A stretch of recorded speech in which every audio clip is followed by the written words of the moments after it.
Eu quero falar a palavra de Deus esta noite debaixo do tema 6 decisões tomadas tarde demais.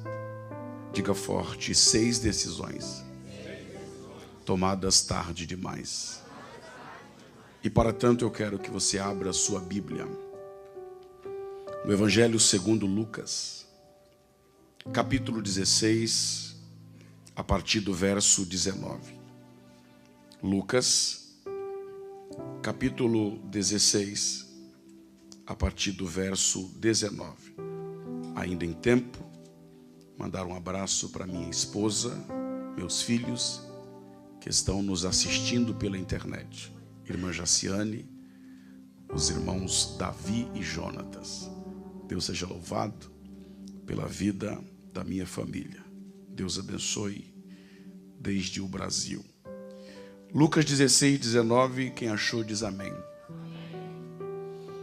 Havia certo homem rico, que se vestia de púrpura e de linho finíssimo, e que todos os dias se regalava esplendidamente. Havia também certo mendigo chamado Lázaro, coberto de chagas, que jazia à porta daquele, e desejava alimentar-se das migalhas que caíam da mesa do rico, e até os cães vinham lamber-lhe as suas feridas. Aconteceu morrer o mendigo e ser levado pelos anjos para o seio de Abraão. Morreu também o rico e foi sepultado. E no inferno, estando em tormentos, levantou os olhos e viu. Diga forte: levantou os olhos. E viu a longe a Abraão e Lázaro no seu seio. Então clamando disse, diga forte, clamando: Pai Abraão, diga Pai Abraão, tem misericórdia de mim, diga tem misericórdia. E manda Lázaro que molhe em água a ponta do dedo e me refresque a língua, porque estou atormentado nesta chama. Disse, porém, Abraão: filho, lembra-te. Diga forte, lembra-te. Diga mais uma vez, lembra-te. Lembra-te que recebeste os teus bens em tua vida, e Lázaro igualmente os males. Agora, porém, aqui ele está consolado e tu em tormentos. E além de tudo está posto um grande abismo entre nós e vós, de sorte que os que querem passar daqui para vós não podem, e nem os de lá passar para nós. Então replicou: Pai, eu te imploro que o mandes à minha casa paterna, porque tenho 5 irmãos, para que lhes dê testemunho, a fim de não virem também para este lugar de tormento. Respondeu Abraão: eles têm Moisés e os profetas, ouçam-nos. Mas ele insistiu: não, pai Abraão, se alguém dentre os mortos for ter com eles, arrepender-se-ão. Diga forte: arrepender-se-ão. Abraão, porém, lhe respondeu: se não ouvem a Moisés e os profetas, tampouco se deixarão persuadir, ainda que ressuscite alguém dentre os mortos. E você diz amém. Um dos grandes erros da humanidade, indubitavelmente, é pensar que o ser humano é um ser material. Vou repetir isso aqui.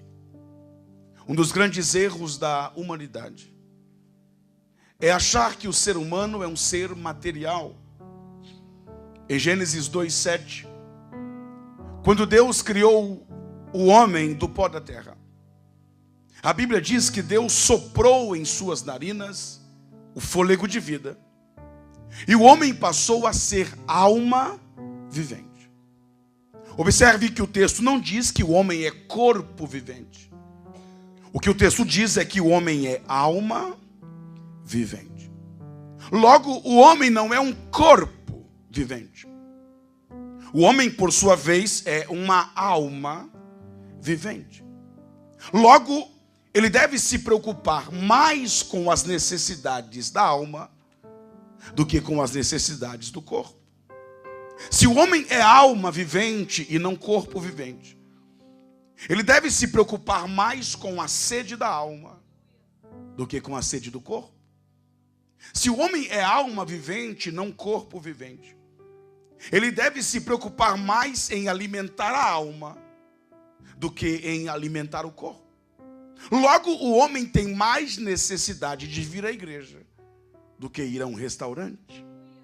O que ocorre é que normalmente nós estamos mais preocupados em suprir as necessidades do corpo do que em suprir as necessidades da alma. Quando nós temos uma doença no corpo, nós vamos até a última instância, gastamos até o último centavo em busca da cura para o corpo. Porque se a doença do corpo não for tratada, ela leva para o cemitério. Porém, quando a doença é na alma, nós não fazemos nenhum tipo de esforço em busca da cura.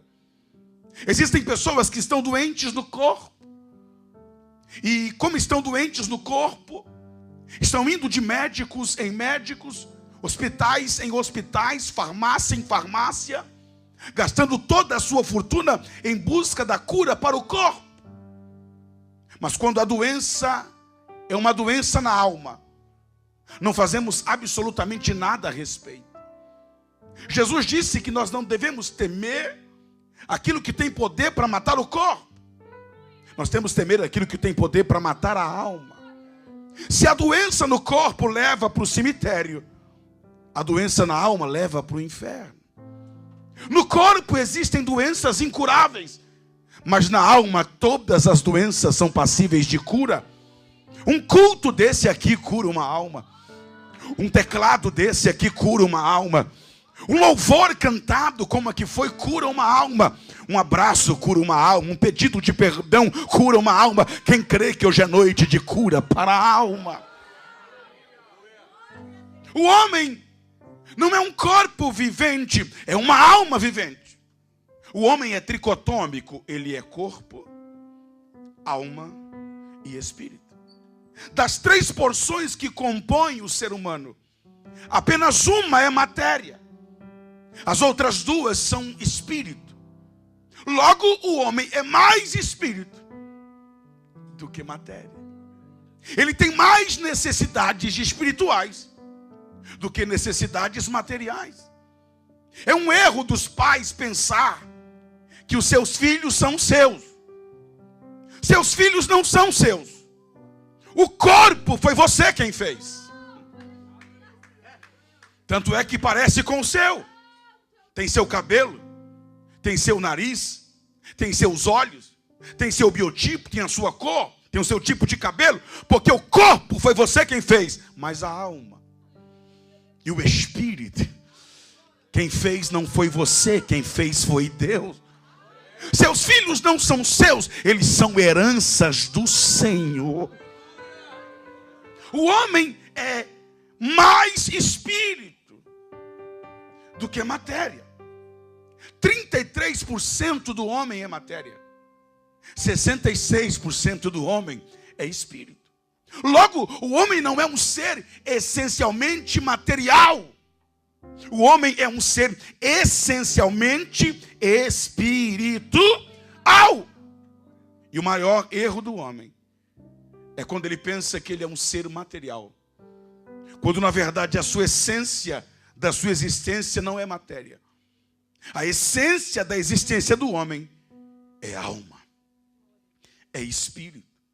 E o tema que vocês escolheram fala de um homem que cometeu esse mesmo erro, de se preocupar somente com as necessidades do corpo, em detrimento às necessidades e demandas da sua alma. Em Lucas 12:16, Jesus diz que um homem rico, cujos campos haviam produzido um fruto muito bom, assentou-se na sua cadeira de balanço, na sua mansão, em frente aos seus campos, a sua fazenda, e disse: o que eu vou fazer? Eu não tenho aonde colocar os frutos a produtividade dos meus campos, já sei. Destruirei os meus celeiros, construirei celeiros maiores, recolherei todo o meu produto e os meus bens, e então finalmente direi a mim mesmo: tenho depósito para muitos anos. Agora descansa, come, bebe e regala-te. Porém, Deus interrompe aquele monólogo patético e diz: louco. Porque assim que Deus chama quem só se preocupa com as necessidades do corpo: louco. Ainda esta noite te pedirão a tua alma. O celeiro é teu, a fazenda é tua, os frutos são teus, a casa é tua, mas a sua alma não é sua. Alguém vai pedi-la esta noite. E o que tens preparado? E para quem será? Queridos, aquele homem fazia planos para muitos anos. Ele fazia planos para 30 anos. O que ele não sabia é que não tinha mais nem 30 horas. Naquela mesma noite, ele teve um encontro com a morte e foi para o inferno. Porque viveu toda a sua vida preocupando-se somente com as necessidades do corpo, sem jamais se preocupar com as necessidades e demandas da sua alma. O texto que nós lemos, Lucas 19:16, fala também de um homem rico que cometeu o mesmo erro. Só que desta feita, Jesus nos apresenta não um, mas dois personagens. O primeiro está no verso 19. Havia um certo homem rico. E o texto dá 3 aspectos da riqueza deste homem. Número 1, se vestia de púrpura, uma roupa feita de lã, pigmentada de vermelho escuro, da cor dessas lindas cadeiras. Uma roupa extremamente cara, que somente os reis podiam comprar. O segundo aspecto da riqueza deste homem, não apenas se vestia de púrpura, ele se vestia de linho finíssimo. O linho finíssimo era uma veste feita de algodão branco, extremamente branco, radiantemente branco, ao ponto de brilhar, como aquela roupa de Herodes, quando acharam que ele era um deus, e ele acreditou. O terceiro aspecto da riqueza deste homem, número 1, vestia-se de púrpura. Número 2, de linho finíssimo. 2 tipos de roupa extremamente caros. Número 3, todos os dias se regalava esplendidamente. Este homem dava festas em sua casa, banquetes requintados e luxuosos, fartos de comida, não uma vez por ano, não uma vez por mês, tampouco uma vez por semana. O que o texto diz é que este homem dava festas em sua casa, banquetes em sua casa, banquetes requintados, luxuosos, onde ele esbanjava comida todos os dias. Era um típico homem rico, bilionário, que usava roupas caras, dava festas para os seus amigos e familiares todos os dias, era famoso e tinha uma vida invejável. O segundo personagem é o contraponto do primeiro. A sua vida é completamente antagônica do homem rico. Agora Jesus, no verso 20, apresenta o segundo personagem da história. Havia também um certo mendigo. O texto diz que havia um homem rico, protagonista. Havia também um certo mendigo, o coadjuvante da história. Pelo menos no começo, o rico é o protagonista, o mendigo é o coadjuvante. E ele vai dar também 3 aspectos, agora não da riqueza, mas da pobreza deste homem. Número 1, ele era mendigo, não tinha dinheiro, não tinha casa, não tinha dignidade. Número 2, estava coberto de chagas, a doença das doenças. Ele não tinha saúde. Número 3, jazia à porta do homem rico. O termo grego jazia tem 2 sentidos. Número 1, ele foi abandonado pela sua família na porta do rico. Não tinha família. Foi jogado lá, sua família se livrou dele. Número 2, jazia quer dizer que ele era aleijado. Não podia sair de lá. Ele estava inválido, sem família, sem mobilidade, sem casa, sem dinheiro, sem saúde e sem alimentação suficiente. Então Jesus começa a história nos apresentando um homem extremamente rico e um homem extremamente pobre. No verso 21, Jesus vai nos mostrar qual era o relacionamento do rico com o mendigo. Ele diz que o mendigo desejava alimentar-se das migalhas que caíam da mesa do rico. Porém, as migalhas que caíam da mesa do rico não eram dadas ao mendigo, eram dadas aos seus cachorros. E os seus cachorros vinham lamber as feridas do mendigo, enquanto o dono dos cachorros o ignorava. Este era o relacionamento entre o personagem do verso 19 e o personagem do verso 20.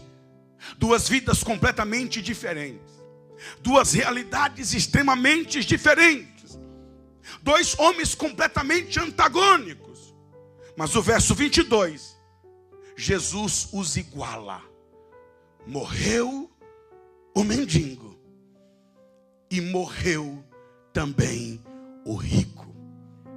Porque a morte é a grande niveladora de todos os homens. A morte bate na porta dos palácios, mas também bate na porta das cabanas. A morte vem para o pobre, mas também para o rico. Vem para o grande, vem para o pequeno. A morte não escolhe classe social. A morte vem para todos. A morte iguala todo mundo. O mendigo morreu primeiro. Sua morte era esperada. Sua morte era iminente. A sua falta de nutrição, suas doenças, fazia com que aquele homem esperasse a morte todos os dias. Para ele a morte era um dia que valeria a pena viver. Mas a morte do rico foi súbita. Para ele a morte era uma utopia. Para ele a morte era uma realidade muito distante. Para ele a morte estava há muitos anos e décadas de bater à sua porta. Mas a Bíblia diz: morreu o mendigo, morreu também o rico. O texto começa dizendo que na vida havia um rico, havia também o mendigo. Mas na morte os papéis se invertem. Morreu o mendigo, morreu também o rico. Na vida, o rico era protagonista. Na morte, o mendigo foi protagonista. De maneira, queridos, que a morte vem para ricos e pobres, justos e ímpios. Ela vem para o justo, para que descansem das suas lutas. Ela vem para os ímpios, para que eles possam prestar contas das suas obras. De maneira, queridos, que subitamente o rico morreu. A morte iguala os dois. Porém, mesmo na morte, há algumas diferenças entre a morte do rico e a morte do mendigo. Número 1, o rico morreu, deixou casas, deixou fazendas, deixou terrenos, propriedades, deixou ouro, prata, bens, herança. Mas teve uma coisa que o rico não deixou. Ele não deixou o seu nome. Qual o nome do rico? Qual o seu legado? Qual a sua história? Qual o seu exemplo? Qual a sua obra? Ele deixou tantas coisas, mas não deixou o seu nome. Agora o mendigo morreu, não deixou casas, não deixou fazendas, não deixou terrenos, propriedades, não deixou ouro, prata nem bens, mas deixou o seu nome. Provérbios 22:1. Vale mais o bom nome do que ouro, prata e muitas pedras preciosas. Ele tinha muita coisa, mas não deixou o seu nome. O Lázaro não tinha nada, mas deixou o seu nome. Qual o nome do mendigo? Qual o nome do rico? Qual o nome do rico? Não tem certo homem rico. E o mendigo? Mendigo chamado Lázaro. O rico é rico, mas não tem nome. O mendigo é mendigo, mas tem nome. Porque o importante é ter o nome escrito no livro da vida. Quem tem o nome escrito na palma da mão de Deus.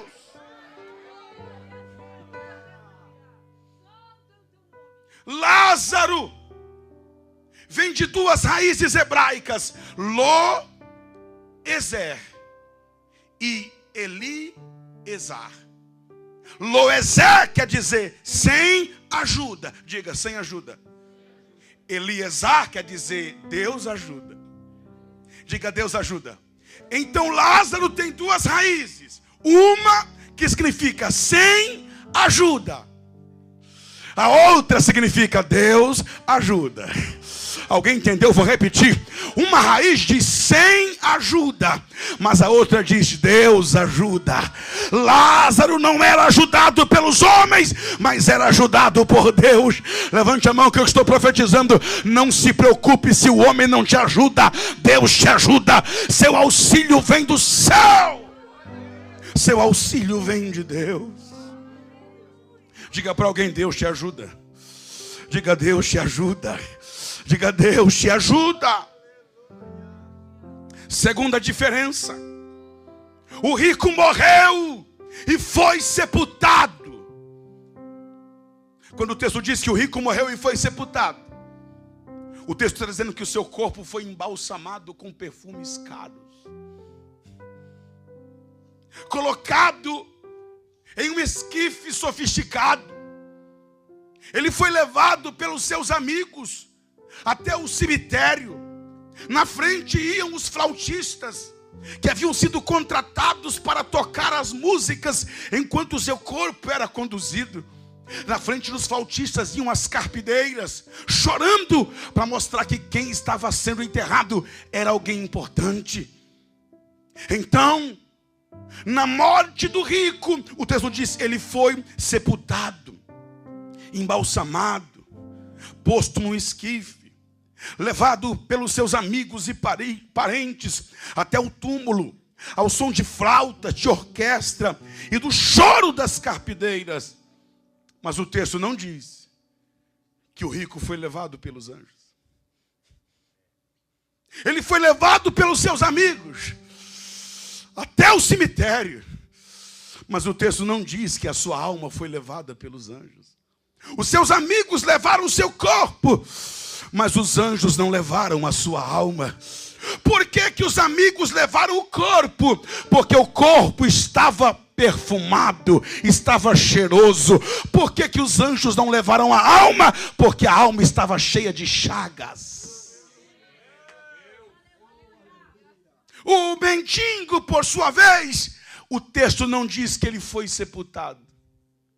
Não teve embalsamamento, não teve perfumes pós-aromáticos, não teve esquife, não teve cortejo, não teve orquestra, não teve homenagem, discurso, não teve um túmulo sofisticado, não. Abriram um buraco, jogaram ele lá dentro. Ele não foi sepultado, mas o texto diz que ele foi levado pelos anjos.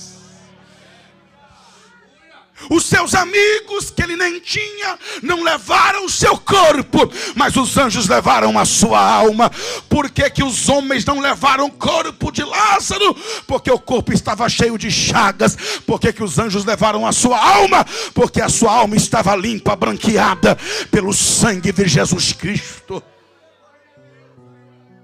Para o rico, tudo aquilo que sobrou para ele foi uma sepultura fria, gelada, uma lápide em cima, mas não foi levado pelos anjos. Porém o texto diz que o mendigo, o Lázaro, foi levado pelos anjos. Meu irmão, não se preocupe em acumular muitos bens. Se preocupe em um dia ser levado pelos anjos. Aleluia. Terceira diferença, o texto diz que Lázaro morreu e foi levado. Diga levado. Diga levado. Foi levado pelos anjos para onde? Para o seio de Abraão.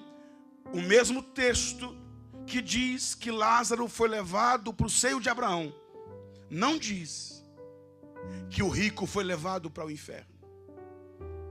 Porque Deus leva pessoas aos céus, mas Deus não leva ninguém para o inferno. Então qual foi a diferença? O mendigo foi levado para o seio de Abraão. O rico foi para o inferno sozinho. Porque Deus não leva ninguém para o inferno. As pessoas vão para lá sozinhas. Vão porque querem. Vão porque fazem escolhas erradas, decisões erradas. Mas para o céu Ele leva. Deus nos ajuda a chegarmos no céu. Mas o homem não precisa de ajuda nenhuma para ir ao inferno. Ele vai por conta própria mesmo. Quarta diferença. E aqui eu gosto. A quarta diferença é que quando a Bíblia narra no verso 22 a morte do mendigo, o texto diz que ele foi levado pelos anjos para o seio de Abraão. E sabe qual é o sinal gráfico que a Bíblia coloca quando narra a morte do mendigo? Um ponto e uma vírgula. Mas quando a Bíblia narra a morte do ímpio, a Bíblia coloca um ponto final. Pode conferir na sua Bíblia. No verso 22, quando a Bíblia narra a morte do mendigo, a Bíblia coloca um ponto e uma vírgula.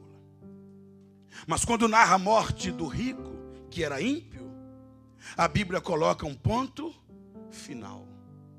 O ponto final é um sinal gráfico que quer dizer: acabou a história. Acabou o ciclo. Acabou o período. A morte na vida do ímpio é um ponto final. Acabou a história. Acabou o ciclo. Acabou o período. Não tem mais jeito. Não tem mais esperança. Ponto final. Mas quando a Bíblia narra a morte do crente, a Bíblia coloca um ponto e uma vírgula. O ponto e a vírgula é um sinal gráfico que está entre o ponto e a vírgula. Não é nem um ponto e nem uma vírgula. É um ponto e uma vírgula. Quando um escritor coloca um ponto final em uma história, ele diz: acabou. Quando coloca uma vírgula, ele diz: vai continuar. Mas quando coloca um ponto e uma vírgula, ele está dizendo: eu vou dar uma pausa um pouco maior, mas a história ainda não acabou. A morte na vida do ímpio é um ponto final. Acabou, já era. Segue-se o juízo. Mas a morte na vida do crente é um ponto e uma vírgula. É uma pausa um pouco maior, mas não é o final da história. Quando morre um crente, o médico assina o atestado de óbito e coloca um ponto final, mas Deus coloca uma vírgula embaixo e diz: a história ainda não acabou. Por quê? Porque o mesmo Senhor descerá dos céus com alarido, voz de arcanjo, trombeta de Deus, e os mortos que morreram em Cristo ressuscitarão primeiro. Ressuscitarão primeiro. Ressuscitarão primeiro. E depois nós, os vivos, seremos transformados e com eles seremos arrebatados para o grande encontro com o Senhor nos ares. A morte não é o fim da história, é apenas um ponto e uma vírgula. Crente não morre, crente volta para casa. Vou repetir para ver se você aumenta o glória. Crente não morre, crente volta para casa. Crente não morre, crente é deportado para o país de origem. O teu país de origem não é o Brasil, nem a América, nem a África. A nossa pátria é o céu.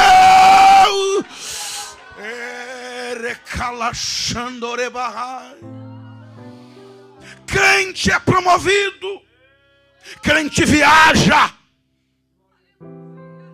crente transpassa o Jordão e entra na Canaã celestial.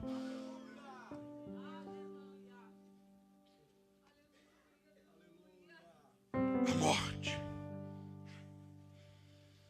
na vida do ímpio é um ponto final, mas na vida do crente é apenas um ponto e uma vírgula, porque a história vai continuar. Ainda tem ressurreição, ainda tem arrebatamento, ainda tem tribunal de Cristo, ainda tem ceia da boda do Cordeiro, ainda tem voltar com Cristo em glória, montado num cavalo branco, vestido de vestes brancas, ainda tem governar as nações com cetro de ferro, ainda tem Nova Jerusalém, ruas de ouro. Quem está recebendo essa palavra, levante a mão e dê um brabo de glória a Deus.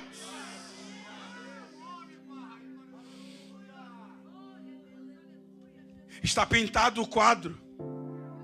Dois personagens, ambos viveram, ambos receberam, um o bem, o outro o mal, uma riqueza, outro a pobreza. Ambos morreram. Para ambos foram dados dias sobre a terra, dias de escolhas, dias de oportunidades, dias de servir a Deus ou não servir, de amar a Deus ou não amar a Deus, de ouvir a sua palavra ou de não dar ouvidos à palavra de Deus. O mendigo, apesar da sua condição de pobreza e miserável, decidiu amar a Deus, servir a Deus e ouvir a sua palavra. O rico, apesar de toda a pompa, de todo o dinheiro, de todo o conforto que dispunha em sua vida, decidiu não amar a Deus, decidiu não servir a Deus, decidiu não temê-lo e não dar ouvidos à sua palavra. Mas agora, no inferno, em tormentos, ele decidiu tomar algumas atitudes. Ótimas atitudes, diga-se de passagem.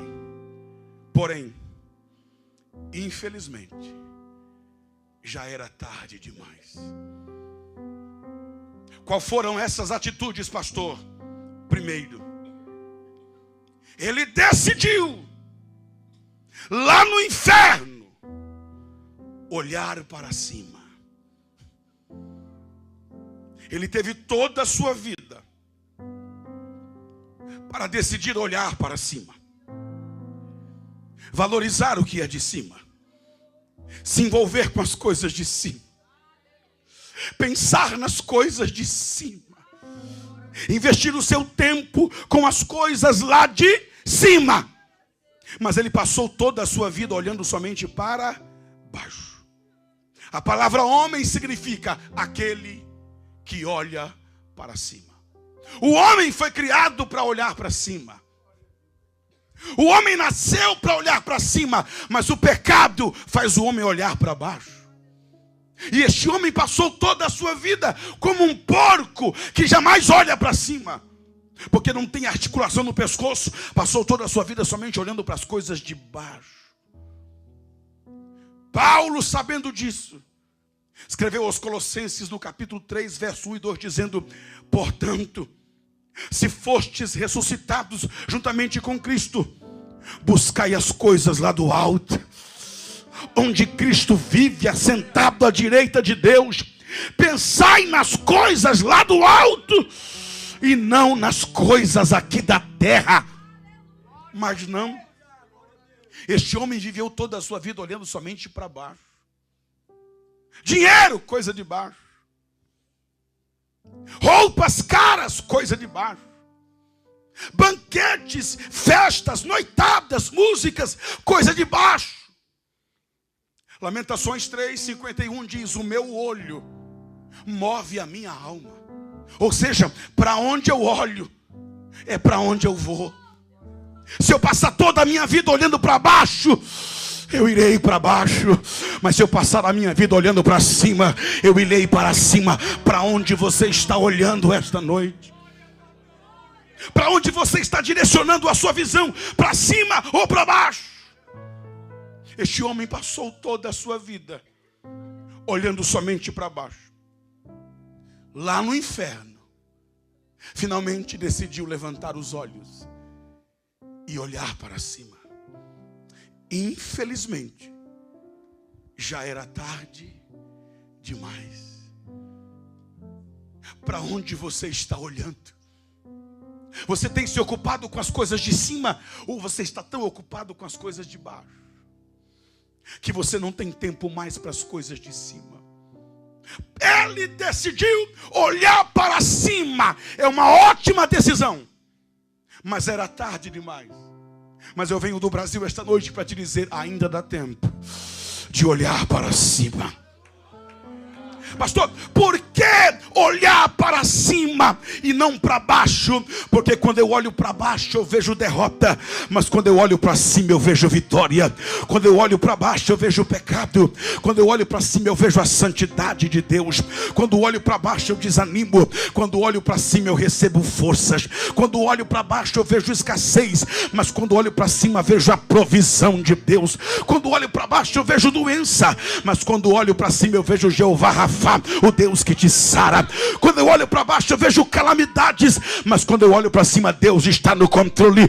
Quando eu olho para baixo eu vejo o diabo rugindo como leão, mas quando olho para cima eu vejo o leão da tribo de Judá.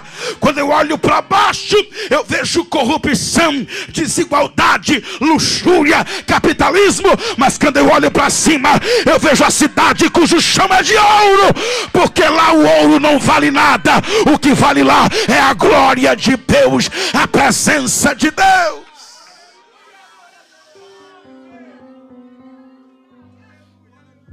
Diga para 3 pessoas: olhe para cima. Diga, olhe para cima. Não olhe para baixo, olhe para cima. Abraão olhou para cima e viu a cidade cujo arquiteto é o Senhor. Jacó olhou para cima e viu uma escada cujo topo tocava aos céus. Isaías olhou para cima e viu Deus assentado no alto e sublime trono. Ezequiel olhou para cima e viu a carruagem da glória de Deus. Jesus olhou para cima e viu o Espírito descer como pomba sobre ele. João olhou para cima e viu uma porta aberta no céu. Estevão olhou para cima e viu Jesus em pé à direita de Deus. Enoque olhou para cima e viu o Senhor vindo com milhares de seus santos. Olha para cima, olha para cima, olha para cima, olha para cima.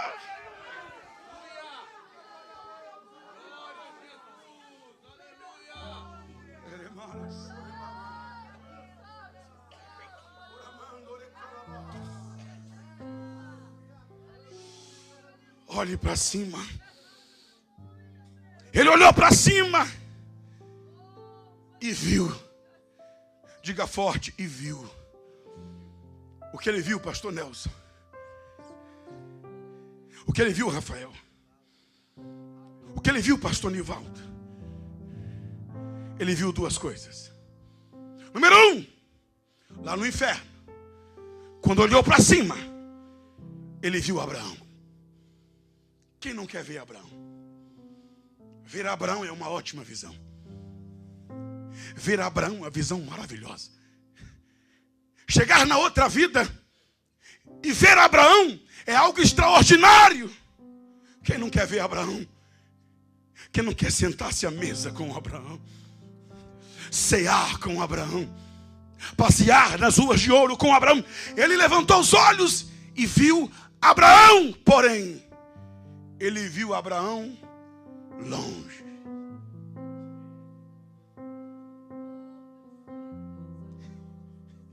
Uma coisa é ver Abraão,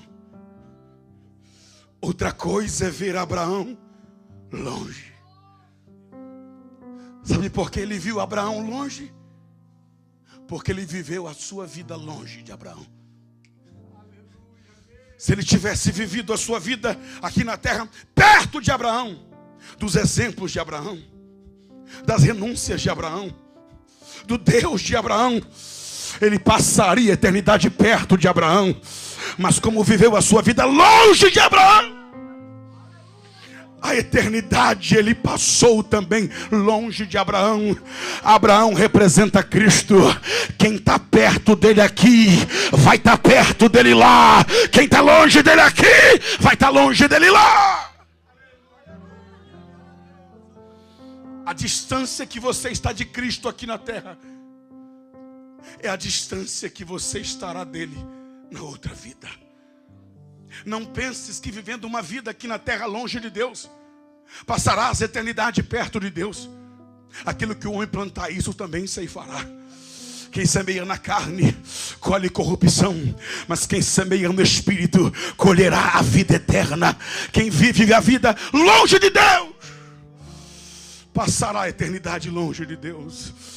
Mas quem está pertinho de Deus aqui, vai ficar pertinho de Deus lá. Segunda coisa que ele viu, eu sinto a graça de Deus aqui.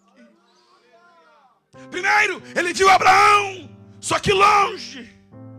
E quando ele viu Abraão num lugar bom, ele descobriu que ele não foi para o inferno porque era rico. Mais rico do que ele foi Abraão.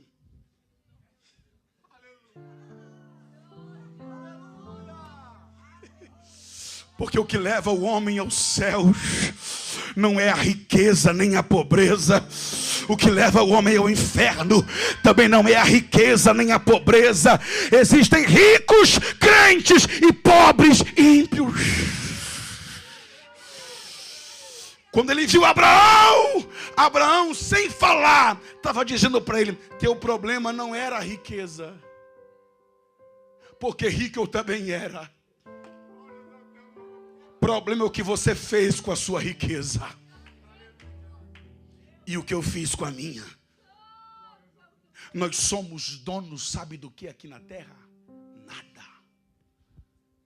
Tudo o que você tem foi Deus que te emprestou para você administrar.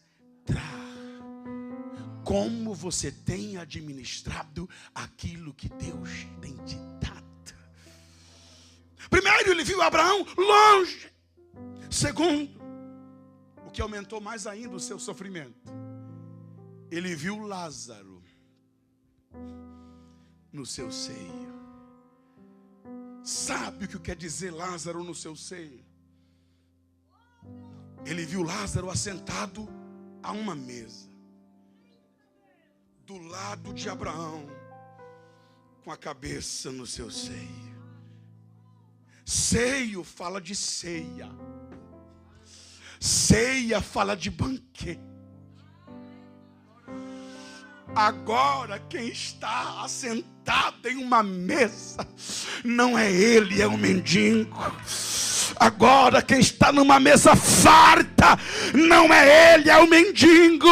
Agora quem está acompanhado de seus amigos não é ele, é o mendigo que se assentou à mesa com Abraão, com Isaac, com Jacó, com Isaías. Quem me entende essa noite, diga glória a Deus. Agora não tem mais banquete para ele, agora tem banquete para Lázaro. Não tem mais amigos para ele, tem amigos para Lázaro.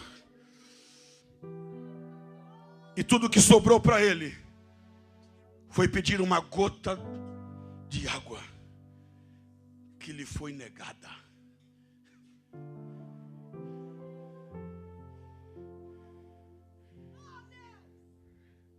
Ele olhou para cima, mas já era tarde demais. É um convite nessa história para que nós saiamos daqui olhando para cima. Olhai para mim e sede salvos, diz o Senhor. Deus está em cima. Jesus é de cima. O Espírito veio de cima. O céu está em cima. Os anjos são de cima. Arcanjos são de cima. Serafins são de cima. Querubins são de cima. A palavra vem de cima. A cura vem de cima. O fogo vem de cima. A unção vem de cima. A bênção vem de cima. Língua estranha vem de cima. A glória vem de cima. O poder vem de cima. Então levante a mão para cima. Manda a glória para cima. Porque é para cima que a igreja vai.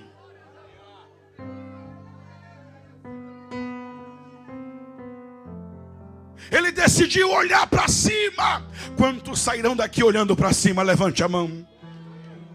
2. Ele decidiu clamar. Levantou os olhos.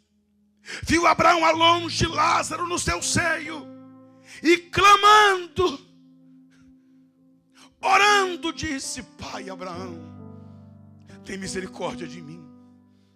E manda Lázaro que molhe a ponta do seu dedo em água e me refresque a língua, porque aqui não tem banquete, aqui não tem mais bebidas, aqui não tem mais vinhos, aqui não tem mais empregados, criados, servos, escravos. Manda Lázaro molhar o seu dedo na ponta com água e toque a minha língua, porque estou atormentado nesta chama. Ele decidiu orar. Orar é uma ótima decisão, mas infelizmente já era tarde demais. Pasmem os senhores, se assustem as senhoras, que o lugar onde existe o maior número de pessoas ao mesmo tempo orando é no inferno. Nós estamos aqui, nem todos estão no mesmo espírito. Alguns estão preocupados, outros estão pensando em outras coisas. Mas lá no inferno não tem um que não esteja orando. Não tem um que não esteja clamando. Todos estão clamando. Clamar é uma ótima decisão. Ele orou por si mesmo. Orar por si mesmo é uma ótima decisão, mas já era tarde demais. Ele orou pela sua família. Orar pela sua família é uma ótima decisão, mas infelizmente já era tarde demais. Ele pediu que Lázaro molhasse a ponta do dedo e refrescasse a sua língua, e a sua oração foi negada. Depois ele ora de novo e pede que Abraão mande Lázaro na sua casa pregar para os seus irmãos, e o seu pedido também foi negado. Por quê? Porque orar é bom, mas lá no inferno é tarde demais para orar. Mas enquanto este homem no inferno está pedindo, e não está sendo dado, a Bíblia diz: pedi e dar-se-vos-á. Buscai e encontrareis, batei e abrir-se-vos-á. Buscai ao Senhor enquanto se pode achar, e invocai-o enquanto está perto. Clama a mim e responder-te-ei. É tempo de clamar, é tempo de orar, porque ainda dá tempo. Lembra do ladrão da cruz? Ele orou no último segundo da sua vida, dizendo: lembra-te de mim quando entrares no seu reino. Deu tempo? Deu. Jesus diz: ainda hoje estarás comigo no paraíso. Porém, este homem, nem mesmo em face da morte, decidiu orar. Somente no inferno que ele decide abrir a sua boca e clamar. É uma ótima decisão, mas infelizmente já era tarde demais. Terceiro, caminhando para concluir, ele decidiu se tornar um filho na fé de Abraão. Levantou os olhos e começou a orar dizendo: Pai Abraão. Ele era israelita. Quem é o pai dos israelitas? Abraão. Olha que interessante. Ele tenta sensibilizar Abraão. Pai! Como quem diz, como pode um pai estar no seio de Abraão enquanto um filho está no inferno? É que na eternidade não tem pai, não tem mãe, não tem primo, não tem prima. No exato momento em que a trombeta tocar, todos os laços terrenos serão desfeitos. Jesus não vai perguntar quem é o teu pai. Ele vai querer saber quem é você. Ah, mas meu pai, minha mãe, quando a trombeta tocar, todos os laços terrenos serão desfeitos. Qual é o maior laço terreno? Primo? Não. Irmão? Não. Pai? Filho? Não. Filha? Mãe? Também não. Pastor, qual é o laço mais forte aqui na terra? Marido e mulher. Ambos são uma só, mas a Bíblia diz: estarão dois na cama dormindo. Se um for crente e o outro ímpio, Jesus não vai querer saber se são uma só carne.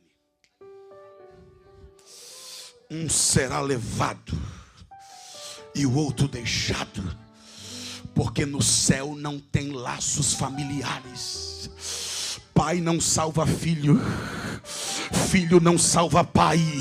A salvação é individual.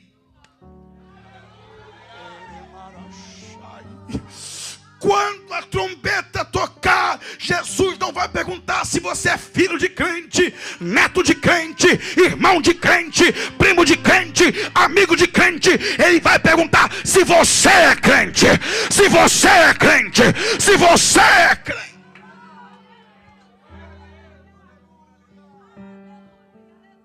Pai Abraão.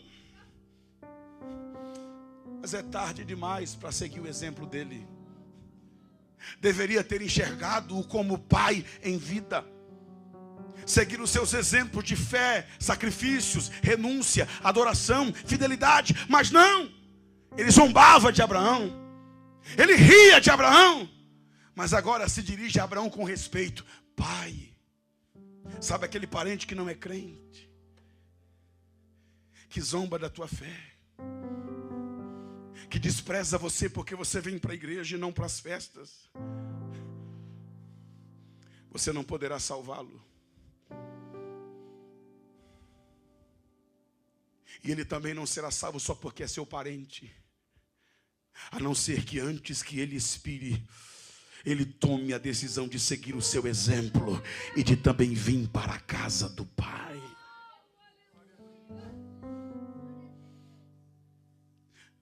Quarta decisão: Pai Abraão, tem misericórdia de mim. Ele quis ser um alvo da misericórdia de Deus,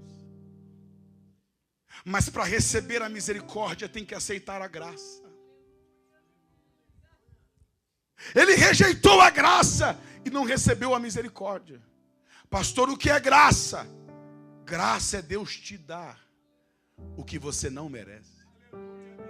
E o que é misericórdia? É Deus não te dar o que você merece. Nós, enquanto pecadores, merecíamos a morte. Merecíamos o inferno, mas Ele teve misericórdia e não nos deu o que nós merecíamos. Nós não merecíamos o céu, não merecíamos a vida, não merecíamos o Espírito Santo, mas Ele teve graça e nos deu o que nós não merecíamos. Levante a mão, receba a graça e a misericórdia e a graça. Mas ele não creu na graça, não recebeu a misericórdia. E olha a resposta de Abraão. A resposta de Abraão é de tremer a carne. Olha o que Abraão diz para ele: filho, só que não adianta mais, tem meu sangue, é da minha linhagem, filho, só que não adianta mais. Lembra-te que recebeste os teus bens em tua vida, e Lázaro igualmente os males. Agora aqui ele está consolado e tu em tormentos. Sabe o que Abraão está dizendo? O rico, ou ex-rico, o rico atormentado e o mendigo consolado. O ex-rico, você não está aqui pelo que você fez. Alguém entendeu? Você está aqui pelo que você não fez. Tem gente que vai para o inferno não é pelo que ele faz, e sim pelo que ele deixa de fazer. O texto não diz que ele matou, roubou, adulterou. Não!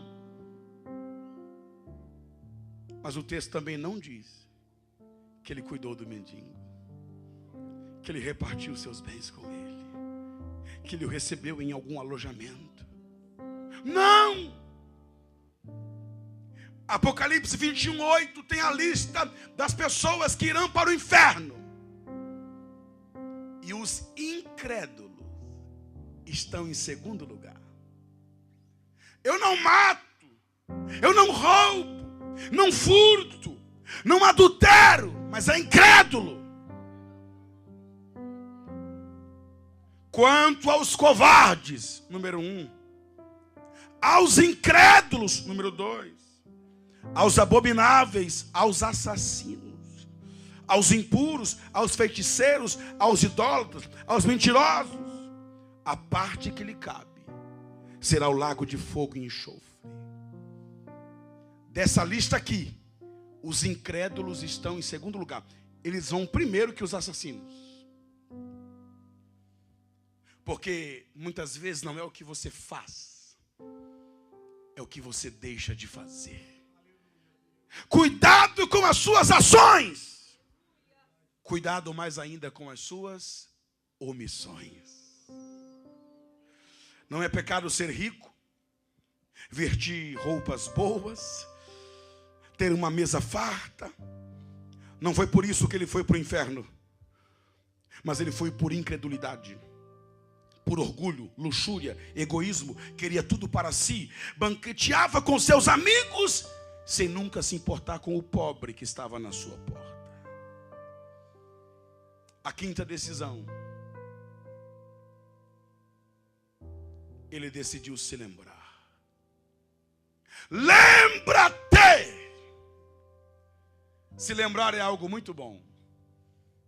Só que a Bíblia não manda se lembrar do Criador depois da morte. Eclesiastes 12:1. Lembra-te do teu Criador nos dias da tua mocidade. Ele se lembrou, mas já era tarde demais. É um convite nessa história para que você se lembre dele enquanto você ainda é jovem.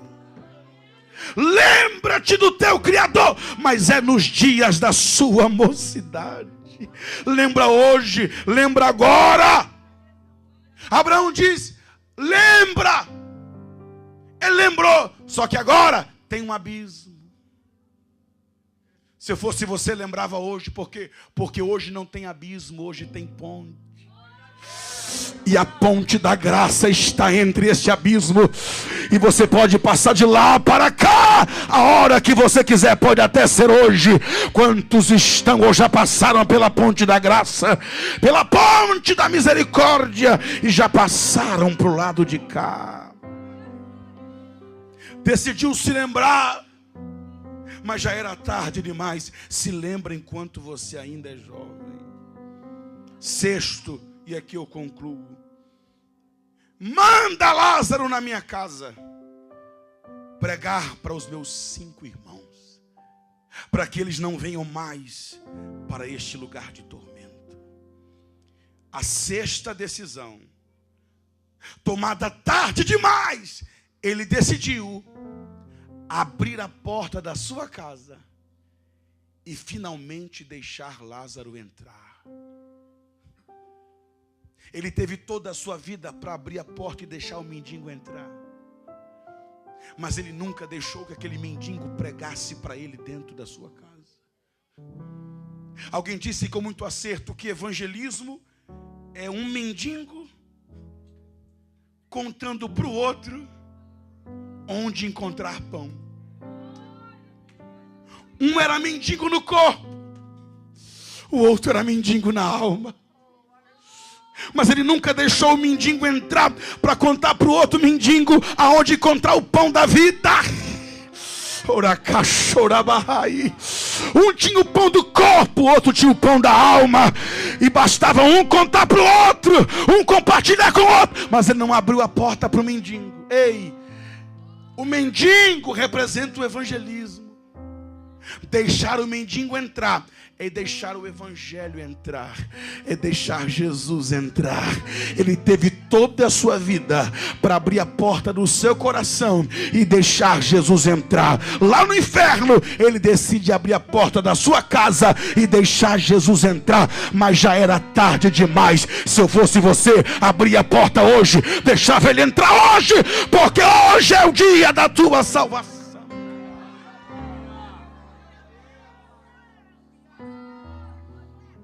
Alguém perguntou para um evangelista: evangelista, que dia que eu posso aceitar Jesus? O evangelista disse: no dia da tua morte. Ele disse: mas eu não sei o dia da minha morte. Então aceita hoje, se entrega hoje, abre a porta hoje e deixa o evangelho entrar hoje. Eu termino com uma última reflexão. As pessoas que estão no inferno estão preocupadas com os perdidos aqui na terra. Mas infelizmente, eles não podem fazer nada para salvá-los. Mas eu posso. Você pode. E como aquele homem que no inferno desejou salvar a sua família, mas não pôde, que nós venhamos, enquanto ainda podemos, dar testemunho à nossa família e ganhá-los para Cristo e trazê-los para a casa de Deus, a fim de que o destino eterno das suas almas sejam mudados. Aquele homem no inferno decidiu salvar a sua família. Queridos, eu termino com uma reflexão. Qual? Sabe por que nós não pregamos mais? Sabe por que nós não somos tão ávidos a pregar o evangelho aos amigos, aos parentes e às pessoas que estão à nossa volta, que nós amamos, mas ainda não servem a Deus? Porque nós não temos a menor ideia do que é o inferno. Se Deus permitisse que qualquer um de nós passasse apenas um segundo no inferno, nós sairíamos de lá pregando para todas as pessoas que nós encontrássemos na rua. Mas não, porque a gente não tem ideia do que é uma alma no inferno. Se um ímpio, quando viu a realidade do inferno, desejou pregar, quanto mais um crente se conhecesse a realidade do que é o inferno, não se contentaria, não dormiria sem antes falar de Jesus para alguém, pelo menos uma vez ao dia. Que Deus coloque uma chama no nosso coração e que nós possamos sair pelas ruas dessa cidade, deste país, pregando o evangelho e arrebatando almas do inferno. Coloque-se em pé.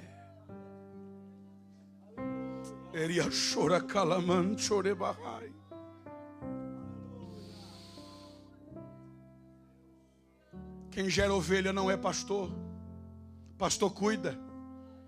Pastor tira o carrapato, o carrapicho, poda, alimenta, dá água, dá pasto. Quem gera ovelha é ovelha. O evangelho está na sua boca. Saia pelas ruas dessa cidade pregando o evangelho e livrando almas do inferno. Ele desejou pregar, mas era tarde demais. É um convite nessa história para que nós possamos pregar o evangelho enquanto ainda dá tempo. Abraão termina dizendo: ninguém pode sair daqui para pregar lá. Por quê? Porque lá já tem Moisés, Gênesis, Êxodo, Levítico, Números, Deuteronômio.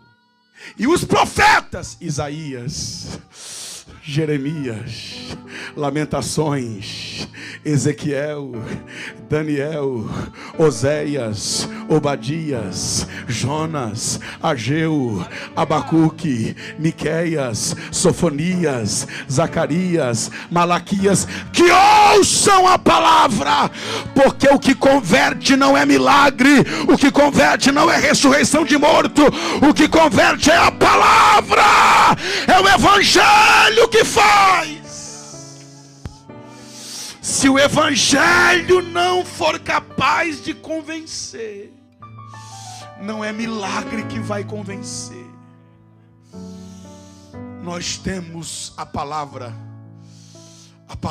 que tem poder de transformar vidas e de mudar o destino eterno da alma de alguém. Você tem a palavra. Essa história que eu contei esta noite se repete todos os dias. Todos os dias alguém vai para o céu e alguém vai para o inferno. Um dia chegará a nossa vez. E quando chegar, o que nós teremos preparado? E para quem será? Feche os seus olhos. Além